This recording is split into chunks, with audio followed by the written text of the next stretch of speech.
मुझे इस बात पे बिल्कुल यकीन नहीं कि शिव जी ने गणेश जी का सर धड़ से अलग किया था अपने क्रोध के कारण। और मैंने इस पे काफ़ी छानबीन करी अपना डिटेक्टिव वाला दिमाग लगा के। तो मैंने बहुत सर्च किया तो फिर मुझे पता चला शिव महापुराण के अंदर इस बात का वर्णन है। और फिर मैंने शिव महापुराण को थोड़ा सा पढ़ा, काफ़ी उसके खंड और अध्याय को मैंने देखा। और उसमें जो भाषा का प्रयोग किया गया है, मुझे नहीं लगता कि वो भाषा वेद व्यास जी के द्वारा लिखी गई है, क्योंकि शिव महापुराण स्वयं हमारे स्वयंभू शिव जी ने वेद व्यास जी को सुनाया था। तो I am damn sure Shiv ji महाराज वो भाषा यूज़ कर ही नहीं सकते। That Purana has been change over the period. उसके अंदर चेंजेस हुए हैं, वो चेंजेस किसने किए हैं, क्यों किए हैं, वी डोंट नो। बहुत ज़्यादा इन्वेजन हुआ इंडिया में, हमारी बुक्स को, हमारे स्क्रिप्चर्स को चेंज किया गया, पुराणों को चेंज किया गया। खैर, इस बात पे हम आगे चर्चा करेंगे, आगे डिस्कशन हम करेंगे। लेकिन अभी जो डिस्कशन का मुद्दा है वो है गणेश जी का सर धड़ से अलग किया गया था। अगर हाँ, तो क्या वो शिव जी ने किया था या किसी और ने? जब हम शिव महापुराण को पढ़ते हैं तो हमें पता चलता है कि वहाँ पे लिखा गया है कि गणेश जी की उत्पत्ति की बहुत सारी कहानियाँ हैं, जिसमें से एक कहानी शनि भगवान की है और दूसरा शिव जी की। और शिव जी की कहानी ही फेमस हुई है। शनि भगवान की कहानी, जो एक नहीं कई कहानियाँ हैं गणेश जी से रिलेटेड, उनके सर को धड़ से अलग करने के रिलेटेड, वो फेमस नहीं हुई हैं। उसके ना फेमस होने का एक कारण और भी है, ये है कि क्योंकि कोई रिलेटेबल टेम्पल या कोई साइट नहीं है।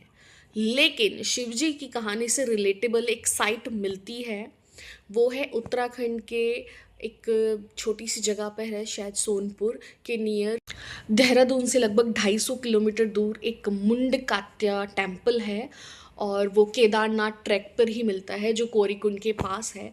तो ये कहानी इसलिए शिवजी से ज़्यादा रिलेट की लोगों ने, और ये कहानी को ही फेमस कर दिया। चाहे ये कहानी सच है या नहीं है, लेकिन ये फेमस इसलिए हुई क्योंकि ये केदारनाथ ट्रैक के बिल्कुल पास में है। तो हमने शिव जी की कहानी को इस तरह से फेमस कर दिया। अगर हम गणेश जी के बारे में देखें तो गणेश जी का सबसे पुराना जो मंदिर है वो कर्नाटका में है। और ये वाला मंदिर उस मंदिर से बाद में बना है। वो मंदिर लगभग 2500 साल पुराना है। वो 4th सेंचुरी का है और 4th सेंचुरी का सबसे पुराना मंदिर है। ये मंदिर उसके होने के बनने के बाद बना है। और ये किसने बनाया है, कब बनाया है, कोई भी डेट इसकी डिस्क्राइब नहीं है, हमको कहीं भी तथ्य नहीं मिलते हैं। लेकिन ये श्योरिटी है कि ये इन्वेजन के बाद का ही है। और क्योंकि हमारे पुराण, हमारे वेद इतने महान हैं, उनके करेक्टर, जो हमारी हिस्ट्री है, हमारे फैक्ट्स हैं, वो इतने नेचुरल हैं कि लोग उनको पचा नहीं पाते। तो जो भी हमारे देवता हैं, उनको, उनकी छवि को ख़राब करना, धूमिल करने का काम इन लोगों ने किया है। और हम लोग इसको बड़े प्राउडली बोलते हैं। हमको इस पे फैक्ट चेक लगाना चाहिए। आगे भी हम इन्हीं सब बातों पे चर्चा करते रहेंगे। अभी तक नहीं पता चला है कि आगे की क्या कहानी है। अगले भाग में हम आगे की सच्चाई का पता ज़रूर करेंगे। लेकिन ये तय हो गया है कि शिव जी भगवान ने गणेश जी का सर धड़ से अलग नहीं किया था, क्योंकि वो हमारे भोलेनाथ हैं और उन्हें भोलेनाथ ही रहने दिया जाए। इसी के साथ हम अपनी कहानी को आगे बढ़ाएंगे अगले भाग में। और तब तक के लिए ओम नमः शिवाय, जय श्री गणेशाय नमः।